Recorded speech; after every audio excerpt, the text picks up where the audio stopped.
Bueno, buenas tardes.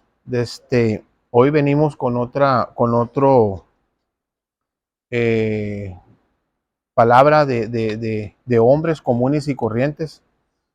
Hoy me toca hablar de Judas, ¿no? El último que viene ahí escrito. Entonces, yo le puse como tema, le puse la gente que escogió el maestro, ¿sí? El maestro dice que en Mateo 10:24 los nombres de los 12 apóstoles son estos. Primero fue Simón, llamado Pedro, Andrés su hermano Jacob, hijo de Zebedeo, Juan su hermano, Felipe, Bartolomé, Tomás, Mateo el publicano y Jacob, hijo de Alfeo. Leveo por sobrenombre Tadeo, Simón el cananista y Judas Iscariote, el que también lo entregó. Dice que hoy vivimos en una sociedad que se fija mucho, ¿no?, en si calificamos o no calificamos. Casi en todo lo que hace se requiere cumplir con los estándares de alguien más. Debes calificar para comprar una casa, para comprar un carro, para obtener una tarjeta de crédito o para ir hasta la universidad, ¿no? En el mercado laboral dice que los trabajos más difíciles requieren personas con las más altas cualidades posibles, ¿sí? Esto es lo que dice la raza humana, el mundo. Vamos a ver qué es lo que dice Dios, ¿sí? Es lo contrario. Dios usa gente, dice, que no está calificada para llevar a cabo la tarea más importante del mundo. La tarea más importante del mundo es que el reino de los cielos vaya avanzando, vaya creciendo, ¿sí? Y siempre ha sido así, desde un principio. La Biblia lo marca así, siempre desde un principio. Dice que Adán y Eva hicieron que la raza humana cayera en pecado. Lot se emborrachó y cometió incesto con sus propias hijas. Abraham dudó de Dios y cometió adulterio. Sí. Jacob engañó a su padre y Moisés era un asesino. David adulteró y Jonás se enojó cuando Dios mostró misericordia al pueblo de Nínive. Elías resistió a 850 falsos profetas y sacerdotes, pero huyó aterrorizado por una mujer llamada Jezabel. Y Pablo mató a cristianos. Y la lista puede seguir. El hecho es que nadie está calificado para hacer la obra de Dios. Es por eso que Él usa gente que no es apta. Quizás esa verdad está ilustrada más claramente en los 12 discípulos que tienen numerosas faltas, ¿sí? De conocimiento, de palabras, de leer, de memorizar, todo eso, y diferentes temperamentos también, ¿sí? Eran hombres comunes y corrientes como nosotros, diferentes temperamentos que tenemos.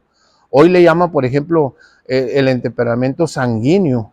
Es una persona que goza de la vida, ¿sí? Que es gozoso. El colérico se deja llevar por sus emociones. El melancólico es una persona que no tiene vida, sin vida, apagado totalmente. Y el flemático es maduro y tranquilo. Yo creo que por ahí nos identificamos, ¿no?, con muchos de ellos. Tenían diferentes habilidades y diversos antecedentes. Así Cristo los usó para cambiar el mundo. Veremos a los discípulos y nos daremos cuenta de que eran hombres comunes y corrientes, con un llamado nada común. También quisiera que observaras el proceso por el cual Cristo hizo que pasaran. Porque a nosotros nos sirve como modelos ese discipulado que Jesucristo les dio a sus 12 discípulos. Les enseñó dos cosas muy importantes. Les enseñó a servir y a humillarse.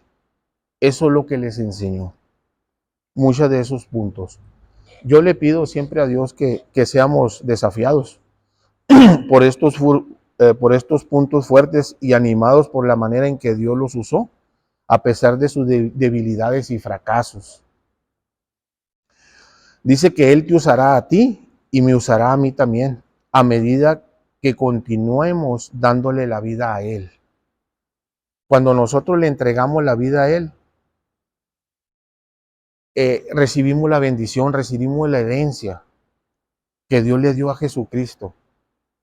Y dice que si nosotros nos llenamos del Espíritu Santo, dice que tenemos que leer la palabra. Esta es la palabra. Para podernos nosotros sostener en la vida. Sin la Biblia no nos vamos a sostener. Ese es el alimento espiritual que Dios nos da. El otro es el físico para no morirnos. El que comemos, el pan, la comida, todo eso. Pero este nos va a sostener. A nuestra familia, a nuestros hijos, a ti, varón, que estás en aquella parte. No sé cómo está tu corazón, pero yo te digo, aliméntate, verás. Aliméntate de la palabra para poderte sostener en la vida, para podernos sostener y traer dirección para nuestra familia, nuestros hijos. ¿Qué vamos a aprender de Judas? Dice que Judas, por ejemplo, es el mayor ejemplo del mundo de las oportunidades perdidas. ¿Sí? Yo, por ejemplo, yo salí como un hijo pródigo. Más de 40 años vagando en el desierto. 40 años. Así anduve como el hijo pródigo. Estaba en un trochil, pero volví en sí, regresé en sí y dije, hay un mejor camino, tiene que haber un mejor camino. Judas dice que anduvo por 3 años con Jesús mismos, pero se contentó con solo estar asociado a Él. Nunca se sometió a Él en fe salvadora. Nunca se sometió a Él. Dice, hoy millones de personas han seguido su ejemplo al escuchar el Evangelio y asociarse con cristianos, pero rechazando a Cristo. Hoy, en la Iglesia Universal, hay gente que negocia con los ministerios. Hay gente que no le gusta venir ni los miércoles, ni los jueves, ni los viernes, ni ningún día. Le gusta venir los domingos nada más. Y cuando les toca servir. Muchas personas así están ahorita en el cuerpo de Cristo. No todos, pero muchos negocian así. Quieres conocerle a alguien el poder, el carácter que tenga una persona. Decía el presidente Nixon en aquel tiempo, dice que si tú le das el poder a alguien, le vas a conocer el carácter realmente a una persona. Trágicamente, como Judas, una vez que llegue la muerte, ellos también son condenados por toda la eternidad. Judas es el mayor ejemplo del mundo de desperdicio de privilegios. Él pudo haber tenido unas riquezas y herencias eternas, pero eligió 30 piezas de plata. Eso es lo que eligió él. En este sentido, él es también la mayor ilustración de la destrucción y condenación de lo que trae un pecado que se llama la codicia. ¿Sí? Es uno de los 7 pecados capitales, porque es un pecado que lo hace con exceso. ¿Sí? Ese pecado abre las puertas a todos los demás pecados. El ser codicioso. Él hizo algo impensable. Sin embargo, tenía muchos colegas contemporáneos en aquellos que ponen las riquezas y el placer sobre la piedad. ¿Sí? Sobre la piedad. Y cuando nosotros comenzamos a codiciar, porque ahí le habla el pecado a la codicia, a la envidia, a la ira, a muchas cosas le abre esa codicia, a las riquezas, a todo eso. Dice que eso es perder el tiempo. Si nosotros estamos haciendo eso, dice que estamos perdiendo el tiempo. En Mateo 26:50 estaba Jesús y fue Judas a buscarlo. Y le dijo, amigo, haz lo que viniste a hacer. Entonces se acercó a Jesús y lo arrestaron. Si alguna vez has sido traicionado por un amigo, sabes el dolor que puede traer. Pero el dolor del Señor fue muy grave, muchas veces más, porque él sabía que sería traicionado y porque las consecuencias fueron graves. ¿Sí? Sin embargo, él soportó dolor porque amó a Judas y sabía que su traición era una parte necesaria para el plan de redención por los pecados. ¿Sí? Morir. Los pecados que destruyeron a Judas son pecados comunes que debemos de evitar a toda costa. Tenemos que aprovechar, dice nosotros, cada tiempo que Dios nos da. Y nunca tenemos que aprovecharnos de su paciencia. Dice, esa es una clave muy importante, la paciencia. En Efesios, dice el apóstol Pablo, en Efesios 4, capítulo 1 y 2, dice, yo que estoy preso, dice, por servir al Señor Jesús, dice, le ruego que vivan como deben vivir, quienes como ustedes han sido llamados, dice, a formar parte del pueblo de Dios. Sean humildes, amables, pacientes, dice, y bríndense apoyo por amor los unos a los otros. Esta iglesia, esa iglesia que el apóstol Pablo comienza a hablar, era una iglesia que no tenía amor. Era una iglesia que se estaba dividiendo. ¿Sí? Era una iglesia que él les hablaba a los corintios y les decía, sean pacientes, apóyense uno a otro, tengan amor. ¿Sí? En Primera de Corintios, capítulo 13, dice estas verdades. Y me gustó tanto, dije, lo voy a poner aquí en la Biblia. El que ama, dice, al leer en la Biblia, dice, el que ama tiene paciencia en todo y siempre es amable. El que ama no es envidioso, ni se cree más que nadie, dice. No es orgulloso, no es grosero, ni egoísta, dice. No se enoja por cualquier cosa, no se pasa la vida recordando lo malo que otros le han hecho. ¿Sí? No aplaude a los malvados, sino que habla con la verdad, sino a los que hablan con la verdad. A eso sí hay que aplaudirles, a los que hablan con la verdad. El que ama es capaz de aguantarlo todo, de creerlo todo, de esperarlo todo y de soportar todo. Solo el amor vive para siempre. ¿Sí? Así le decía el apóstol Pablo, solo el amor vive para siempre, le decía, sean pacientes. Ahora, en un tiempo, en el pueblo de Kiriyot Asrón, fue un pueblo de Judea, relativamente, dice, oscuro, pero todo eso cambió cuando produjo al hombre más odiado que jamás había existido. ¿Sí? A Judas Iscariote. La primera mención de Judas aquí es la lista de los discípulos de Mateo. No tenemos más información, pero sabemos que Jesús le llamó junto con los demás y aún le dio autoridad de ministrar de manera milagrosa.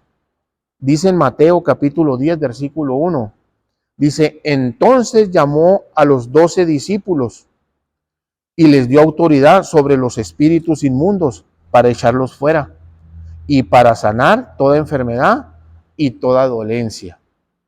¿Sí? Su primer nombre de Judas, dice, es despreciado hoy en día, pero era un nombre muy común en los tiempos de Cristo.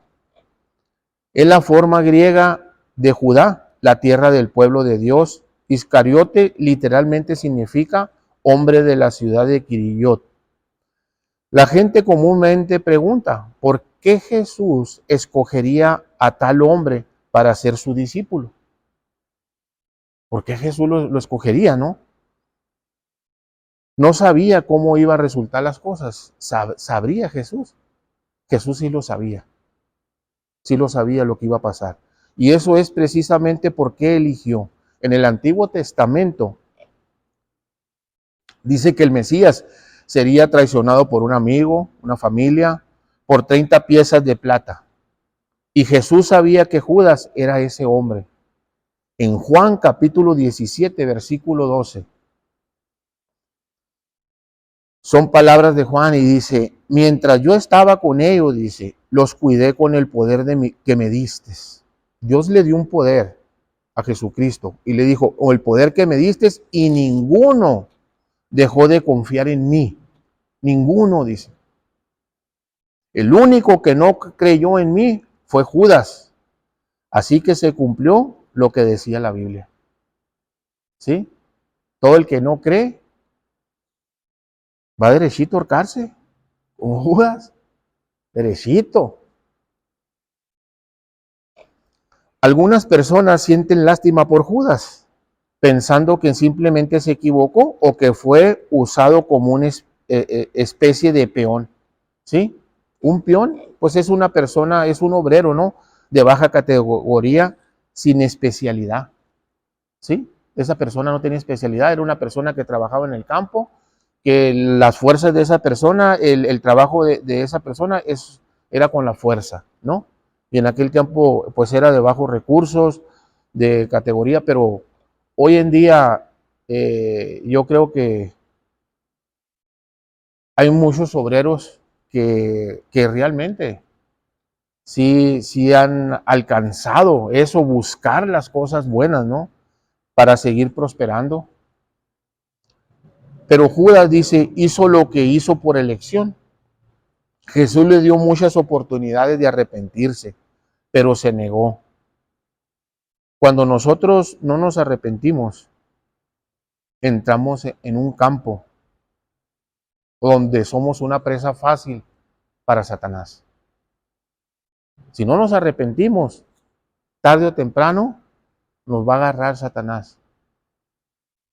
¿Sí? Y nos va a querer destruir, nos va a destruir. Nos agarra vulnerables. ¿Por qué? Porque no entramos en un arrepentimiento. Por eso es muy importante de arrepentirse. Y finalmente Satanás lo usó en un intento diabólico de destruir a Jesús y frustrar el plan de salvación. Incluso a Judas para lograr su propósito. ¿Sí? Sin duda dice que hay gente en tu vida que desea hacerte daño y nos quiere hacer daño. Pero no te desanimes. Cuando Jesús mandó a los discípulos, los mandó de 2 en 2. Y el que resistiera, ese iba a ser verdaderamente su discípulo. Lo mandó con ovejas que no perdonan el rebaño. Jamás van a perdonar el rebaño. Y era cuestión de aguantar. Era cuestión de seguir caminando.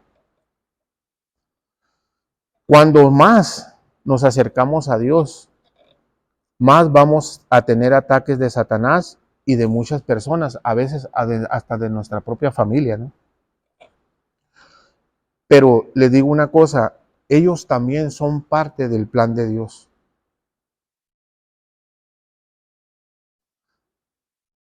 Para ti, al igual que los que te tratan amablemente y prudentemente. ¿Sí? Todos somos para el plan de Dios. Dice que debemos alcanzarlos, así como lo hizo Jesús con Judas. Dios sabe lo que está haciendo, confía en Él y hay que regocijarnos en Él. Al ver sus propósitos cumplidos, incluidos a través de los enemigos que nosotros tengamos. Dios lo va a usar. Ahorita que estaba hablando desde el principio, cómo Dios comenzó a usar, por ejemplo, Lot se emborrachó y cometió incesto con sus hijas, con sus propias hijas. ¿Sí? Mira Dios cómo utilizó eso, lo que hizo Lot. En aquel tiempo, cuando destruyeron a Sodoma y Gomorra, 2 de sus hijas y Lot se fueron a una cueva, a un cerro. Pero la mayor comenzó a tomar vino. ¿sí? Y le dice a la hermana menor, tenemos nosotros, dice, que emborrachar a nuestro padre, porque no vamos a tener ya descendencia. Ya no va a haber, Sodoma y Gomorra ya está destruido. Queremos hombre, queremos tener una generación, ¿qué vamos a hacer? Entonces le dieron a tomar a Lot y lo emborracharon. Lot procreó 2 hijos, un hombrecito con cada hija de él. Unos eran los moamitas y otros los amalitas. Todos ellos eran tribus.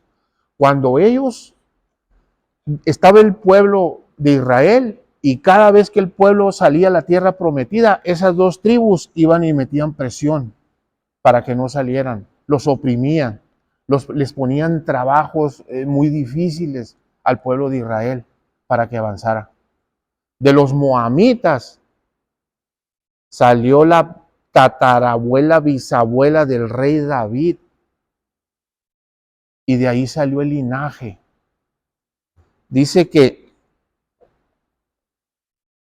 había maquinadores, prostitutas, reyes adoradores de ídolos, y muchos de estos hombres y mujeres vieron sus vidas transformadas por Dios.